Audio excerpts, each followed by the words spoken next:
Hello, and welcome to the Back Room, where we talk about politics here in the Bronx, across the city, and around the country. I'm your host, Lisa Schiffren. I'm a Republican speechwriter.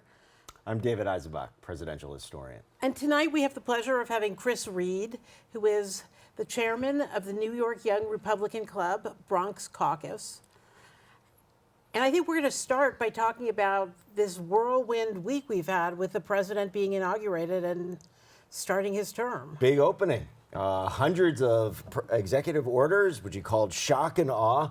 And honestly, looking at how quiet the Democrats have been, it looks like they have been shocked and awed by Trump. I think after their big loss, they're afraid to push back too hard against things that are clearly popular with most people in the country. Yeah, I think you're right, and I think it just that just the sense of defeat. It just comes. You can almost smell it on the entire Democratic establishment. Chris, what have you thought about this opening? I believe the Democrats are in a state of shock, and frankly, given the last 4 years, they have not. That disconnect that they have from the voter is contributing to this quietness that they have now. I think that being that so much of their politics, in my opinion, is not based in reality, that they might have this sense of, like you said before, shock and awe. So, well, I think you're totally right. I think they've spent 4 years cheering for and justifying a lot of Biden actions that are not justifiable, that are in fact authoritarian. The censorship, the control of misinformation and disinformation in the tech industry. I think that it's not a surprise that all these tech moguls have come over to Trump. They got tired of being bossed around by whoever was running the administration, which we still don't know who that was. And part of the problem for the Democrats is they believe their own propaganda. They do.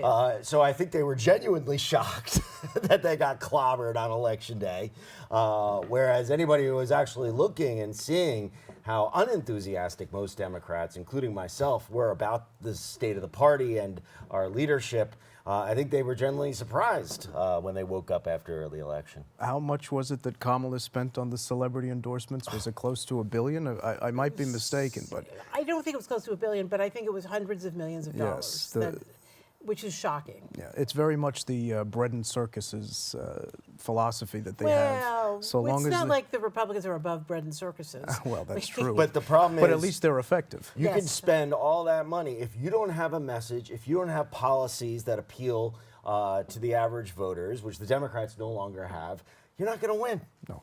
That's true. No.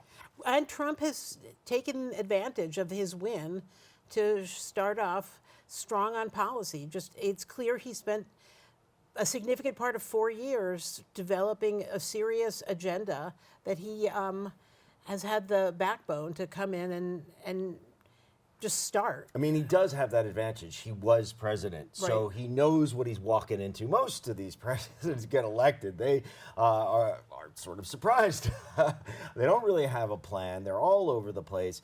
I think he understood this time around, I got to have a plan. I have to have people in place, and then I got to start right away. Well, right. It was one of his big mistakes in his first term that he didn't fill all the spots in the It administrative was a sloppy state. transition. Well, but also he thought it was better to not fill positions because, why bulk up government when in fact you need your people in there to make things happen. That's right. And firing all of these Democrats, which every Democratic president has done with Republicans, that's a smart move. It's what you have to do. And It's what you have to do. You got to clear out everyone and then put your people in there, because otherwise they'll figure out ways to slow walk into your policies and impede whatever you have in mind.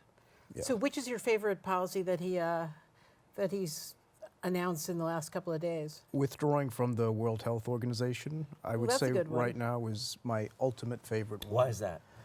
During COVID, we saw that there was not the best communication in terms of what these different policies and restrictions that they were putting on us. And I think the withdrawal from the World Health Organization sort of pulled the wool from our eyes to see that that's just another bureaucratic agency that really doesn't have the people's best interest in heart and profit above all. So I think that would be the reason why that's my favorite. And the first thing that happened after he withdrew is Italy withdrew. he kind of gives her green light, right? I mean, Right. if the United States of America does something, other countries will feel comfortable Why doing should we it. have an international body telling us what to do about health policy? I mean, that strikes me as something any nation would want to come up with for itself, because how you perceive freedom. I mean, the COVID was the right example, because really the WHO was very big on taking away people's freedom, as if they have the right to do that. Well, I guess the idea is, ideally, you'd want coordination, and you'd want, kind of a sense where we're all in this together with a pandemic or something like that. However, there are questions about funding and, what decisions get made by the WHO, and are these purely based on science, or are Yes. there other vested interests behind them? As well as the effects of the lockdowns on the youth, and like my sister, for example, she had to remain masked for a year, and that was detrimental to her mental health. And I know the same could be said about her fellow students. So the World Health Organization and all the shenanigans that transpired in those years of COVID, I'm glad that we're finally putting that to an end and taking back some of our sovereignty. I think that's right. My favorite act so far is getting rid of birthright citizenship, which I know a judge has We got put a long halt way to go before There's that, a actually. long way to go, but putting it in motion is actually very brave. It's clearly a stupid policy. Whether it's constitutional or Well, not it's the is open 14th to Amendment question. is what it is. It's not just a policy. It's This is- unclear what the 14th Amendment specifically meant. It's pretty specific. No. It's pretty specific. Subject. And not only that, but those senators and congressmen that passed it were not just thinking about the former slaves. They were thinking about immigrants, that it's on the historical record. Trump's going to have a hard time I think battling there's the a 14th different Amendment. historical record that Republicans cite. Yeah, well, good luck, because Well, you're see, going to be we'll up see. against the Supreme Court. will and, clearly go to the They Supreme are very Court. reluctant to overturn something that has been an amendment to the Constitution that's been interpreted one way for 160 It will years. go to the Supreme Court. There's no question about that. And that's a good thing, especially with a conservative Supreme Court. But it's also true that it could end up being an amendment that the country has to vote on. And it's been a long time since we've done that successfully. But it's not, it's worth fighting over, because it's absurd to think that you can have birth tourism where some woman comes over 9 months pregnant, drops a baby in a hotel in California, and the baby is registered for Social Security from day one, and can, in fact, demand that his relatives be admitted to the country. That's absurd. It's offensive.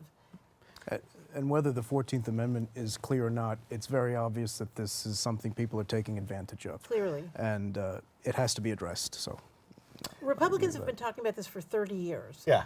And Democrats have not been talking about it ever. And that's why it's very familiar to most of us. Rush Limbaugh used to talk about birthright Oh citizenship. yeah, well, it's a talking point, but the history and the context of when it was passed, they weren't just talking about former slaves.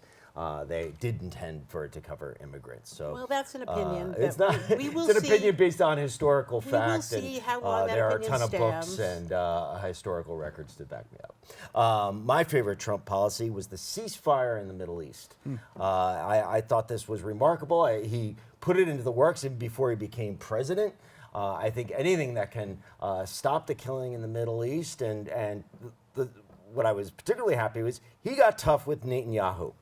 And that's what's going to be needed if we're ever going to have some sort of peace negotiation. I think the best part of that is where he asked Egypt and Jordan to take the Gazans as a population and rehome them. I thought that was, I mean, in Zionist circles, the Jordan is Palestine has been a catchphrase for, 50, 75 years. And that's what he just did. He just introduced a whole new concept, asking Albania to take 100,000 Gazans. The Albanians said no, of course, because nobody really wants the Gazans. But it's a fascinating thing that he did, just breaking out of the bounds of the way the Middle East is normally dealt with. And, he's, through his representative, Wyckoff, signaled that the United States government will be willing to talk to Hamas that this is no longer just Israel, whatever they want, they just get a blank check. There is going to become a more balanced approach than what Joe Biden did, and that is going to be good for peace. I disagree. I think, first of all, I've watched every cabinet secretary, including ones who have nothing to do with Israel, be confirmed and make some speech in which they mention their total support for Israel, just absolutely getting rid of Hamas. Hegseth did that. Rubio did that. Trump's envoy to the Middle East is somebody who, he's a hard-nosed negotiator, and he seems to have gotten the word on high. Let's get some peace in the Middle East, and this is something that Joe Biden never could have done. And even somebody who doesn't support Donald Trump can see this is going to be good for the world. Yeah, I think it's a definite testament to his negotiation skills, And to be a good negotiator, A, you got to talk with your adversaries. B, you got to get tough with your friends. Exactly. And that's something that Donald Trump has already shown that he's capable of doing. Yeah, I don't think he's going to be so tough with Israel. I think he's already been tougher with Israel than Joe Biden. The very fact that we got a ceasefire and it's no longer whatever you want, Bibi, we'll just give it to you, shows that he is tougher than Joe Bibi Biden, has and that's a good thing. A whole passel of new 2,000-pound bombs that he didn't have 2 weeks ago. So I'm not so sure that it's not everything you want. Well, let's hope he doesn't drop them. And thanks to the ceasefire, maybe he won't. A ceasefire that I don't think we ever would have gotten with Joe Biden. And now it is time for a public service announcement. Please stick with us, and we'll be back in a minute.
When it comes to making plans, you are the best.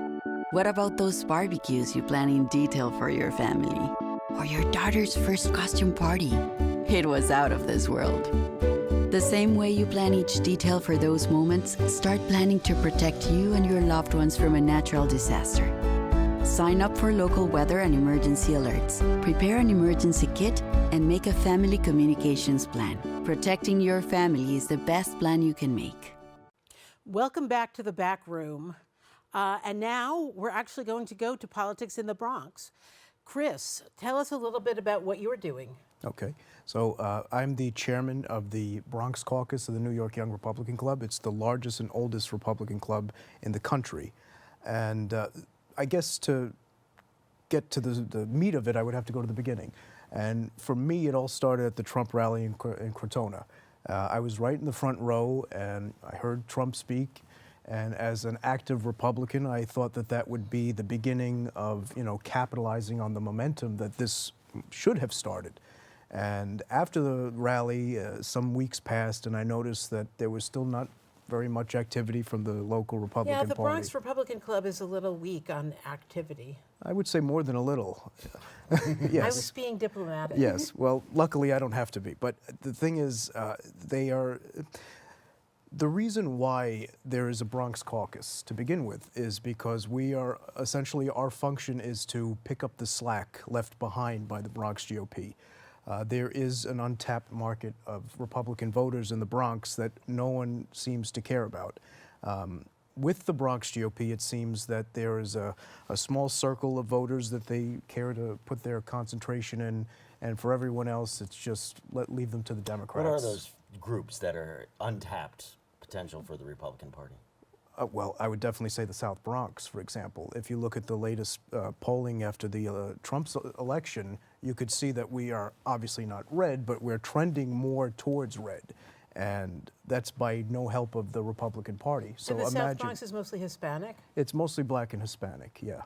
You know, one of the highlights for me of Trump's inaugural address was saying how much he appreciated the support from blacks and Latinos and that he wasn't going to forget them. Yes.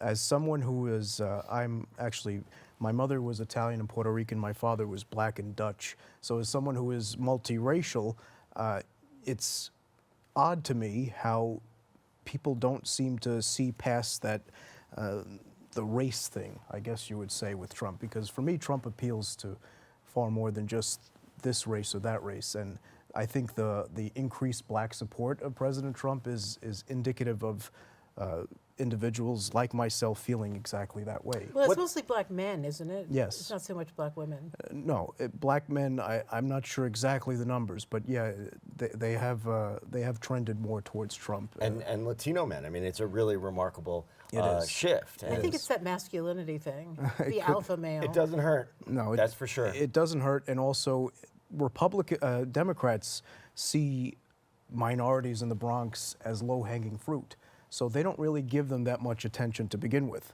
And obviously they notice that, and it causes a bit of a rift, I guess you would say, between who they would expect to be their voters and who are deviating from the party. No, I think the Democrats believe that welfare policy, Medicaid, that sort of thing, takes care of Bronx Democrats. They might believe that, but it's just not the case. You know, for someone like myself and the team that I have on my caucus, you know, we're a diverse group, and none of those things appeal to us. No, What issues are you talking about in order to reach out to these unexploited groups? Sure.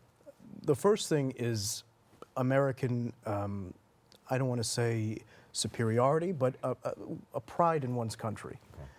The Bronx, there are a lot of different cultural institutions in the Bronx. Most of them are focused on race. None of them are just American culture sort of institution where, you know, we've transcended that idea of race and made this more of an American inclusive sort of thing. So that's one of my goals with the Bronx Caucus, is to come away from this idea that Bronxites have this obsession with race and you know, more into the American culture and The American dream. The American dream, yeah, exactly. And in that. terms of policies, maybe on the local level or on the national level, are there any issues that you're focused on? Well, crime obviously Crime. is a big issue in the Bronx. Right. You know, just recently I was on the subway and there were kids trying to jump on the top and do the subway surfing thing, that on top of the screaming naked crackheads that you see on the 6 train. So, you know, crime is definitely something that Bronxites care about. And also, we have the most food insecurity than any other borough. We have the most limited access to healthy, viable options. And with these, Well, partly that's because it's not a crime to rob a store. I mean, in my neighborhood, there's a Rite Aid literally across the street from me that I shopped in for 10 years, and it no longer has merchandise because it gets stolen. If you steal anything under $1,000, nobody's going to prosecute you. So it's just a constant drain. And I think that's true for, I mean, that's true in wealthier neighborhoods than the Bronx, but it's certainly true in the Bronx. yes, definitely. And to sort of go back, that also feeds into what I was mentioning before with the food insecurity and the limited access to healthier options. So that is, and we also have the lowest gym membership in the Bronx. So we are, it's not argued, we are the most Gyms are expensive. They are expensive, but I think it's a good indicator of Bronx health in general as a whole. Why we have the lowest gym memberships, why we have the least amount of access to healthy options, and the RFK, Make America Healthy Again I think could really... Oh, that's so interesting. You think he'll appeal to Bronxites? Yeah, absolutely. But he wants us to all be eating organic food. But it's not so much organic. It's less ultra processed, Yeah. which is poisoning us. exactly. And creating all these health problems that then we have to medicate and then we have to treat. That's exactly right. Through medical Yes. science. And for me, that's less about what Democrats are doing and more about what Republicans are not doing. And part of the reason why I decided to get involved is because I could see that there is these gaps in the Bronx and Bronx GOP leadership, if you want to call it that. And it's like I said before, it's an untapped market of No, voters. it's true. I was involved with the Bronx GOP for a while, and it was mostly Italian. Mm-hmm. There were a few people from lower income neighborhoods, Yes. but only a few. And there was no actual outreach. But there was no outreach to anyone. Like, you had to find them. Yes. So that was And- kind of a problem. Yeah, and it's still a problem today. I mean, one reason is that the RNC, the Republican National Committee, doesn't fund any of these things. They don't help. And you need money to do political outreach. And Yeah. the Bronx GOP has no money. No, I agree with that, but that's still not an excuse for why they don't have a social media account. That's free. Right, Or right. why they can't gather 10 people to go, protest the 2,200 men's-only migrant shelter, which the Bronx Caucus on Thursday, the 23rd of January, that was our first initiative.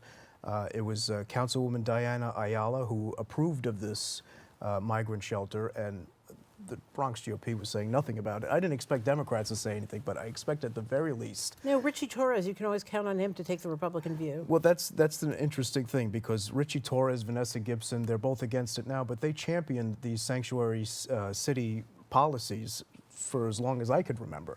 But now suddenly they want to change their I think tune. Torres has changed his mind on an awful lot of things. Well, that Well, seems he's to be running the for case. governor, so He is running for governor. No, he's running for governor, and he's doing a fine job. Hey, I think he's gonna win the nomination. I think he's going to defeat the sitting governor.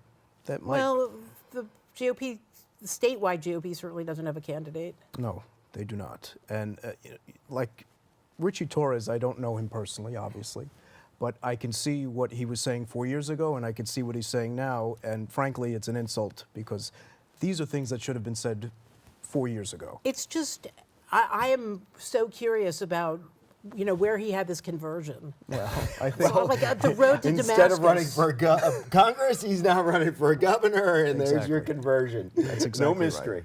That's exactly He's a right. politician, and he's pretty good at it. Yeah, I mean, he, like you said, he is good at what he does, but it's a discredit to the Bronx and the people that he claims to represent, because if anybody's affected by these migrant shelters, it's people of lower income neighborhoods, which you find plenty of those in the That's Bronx. something the Democratic Party didn't comprehend. No. Well, I live They didn't in- realize that it's- the immigration issue just doesn't break one way. It creates complications even for your base. Especially considering there was a fire on Allerton Avenue. Many people were displaced from their homes in the Bronx, but yet we could find room for 2,200 men-only migrant shelter.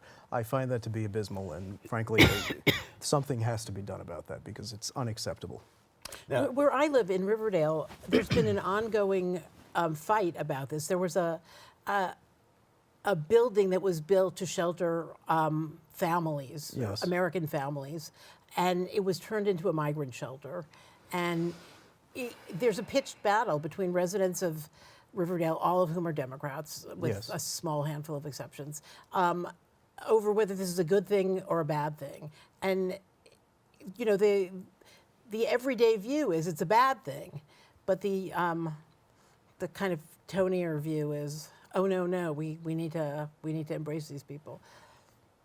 I disagree with that. Yeah, I disagree too. I think we need shelters for, moms on welfare. Exactly. Now that Trump has won and the America First philosophy is sort of seeing new life, hopefully that could transfer over into the boroughs and we could put the Bronx first and Queens first, Staten Island first, because these, again, it's not so much what the Democrats are doing, it's what the Republicans are not doing. I And think that's a great point. Yeah. So, speaking of what Democrats and Republicans are doing, our mayor, who is a Democrat who may well become a Republican, certainly had a good time at the inauguration. what do you think of Eric Adams?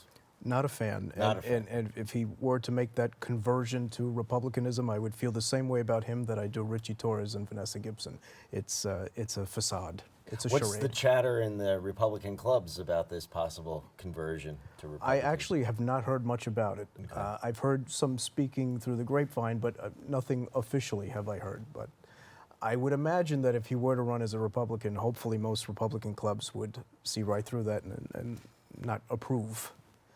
On the other hand, if the Democrats were to nominate Scott Stringer, Brad Lander, Eric Adams might, even as a Republican, might have a shot. Yeah. I don't know. I think the Democrats are going to nominate Andrew Cuomo. I think you're right. But I'm just saying, I'm just Right. speculating. No. that If they it's nominate not somebody like- far left, I think it's true that a Republican will have a better shot. But Eric Adams has kind of proved himself very weak. He says the right thing over and over and Yes. does nothing. And that, what does that get you? And just the idea that this could be a Republican candidate just goes to show further that Republicans really need to step up their game, Right. find the right candidates, do the outsource. Because there's nobody even on the radar screen, not right? not to my knowledge, which is It'll be a little late for some Republican at to this jump. point it would be. It would be at this point, but you know. We used to have billionaires who wanted this job, but nobody even wants it anymore. No. It's a tough job that got a lot tougher. Yeah, it's not worth it at this point, I guess, for some people. Well, we'll see if Eric gets his pardon from Trump for his corruption. Well, campaign finance. Campaign finance for his trips to Turkey. So, and do you have any thoughts on Eric Adams? What are your feelings about, his shot at becoming mayor? Like staying in mayor, but only as a Republican. I don't think How so. would you vote for him as if he were a Republican? Well, that's a funny question. I have voted for one Democrat once in my life. Okay, who was that? It was Richie Torres. Really? Wow, Yes. there you go. Because Richie Torres is a better Zionist than I am. It's true. So I wanted to thank him. And I'm tired of, I live here. I vote for Republicans up and down the line or conservatives. Sure. They get 15 votes. The other guy gets, 100,000 votes. So I thought voting for Richie Torres would be fine. Would I vote for Eric Adams again? Maybe, just out of party loyalty. But I think Andrew Cuomo will do a better job. Yeah. He's a moderate. He's a genuine moderate. I think in a head-to-head matchup with the Democratic Party behind Andrew Cuomo wins. But it would be interesting if Eric Adams were up against Scott Stringer or someone like Brad Lander. I don't know. I think Eric Adams might pull that out. I And agree. that is a wrap for tonight on The Back Room. Thank you so much for watching. We'll be here next week.